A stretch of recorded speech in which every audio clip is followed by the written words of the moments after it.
ایک دفعہ کا ذکر ہے کہ ایک پرانا سا گھر تھا جس میں رہتی تھی ایک بلی جس کا نام تھا میاؤں۔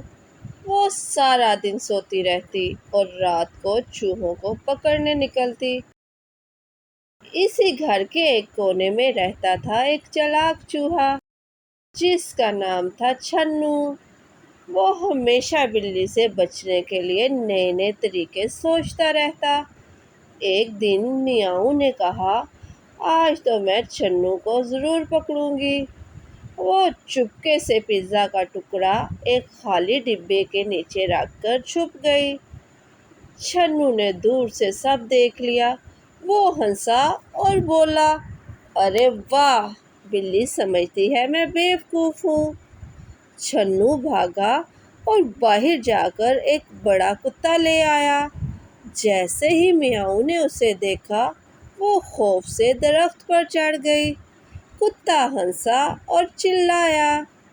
چھنو بولا، دھوکہ دینا آسان ہے مگر ہوشیار دماغ کو نہیں۔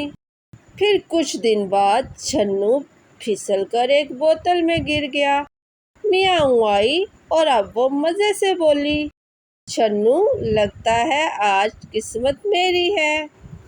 لیکن چھنو نے روتے ہوئے کہا، میاؤں بہن، اگر تم مجھے چھوڑ دو تو میں وعدہ کرتا ہوں ہم دوست بن جائیں گے۔ میں تمہیں کہانی سناؤں گا اور تمہیں اداس نہیں ہونے دوں گا۔ میاؤں نے کچھ سوچا پھر مسکرا کر چھنو کو آزاد کر دیا۔ تب سے میاؤں اور چھنو دشمن نہیں بلکہ دوست بن گئے۔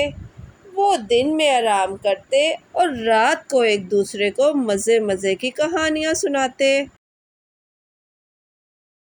سمجھداری دشمن کو بھی دوست بنا سکتی ہے اور دوستی ہمیشہ لڑائی سے بہتر ہوتی ہے۔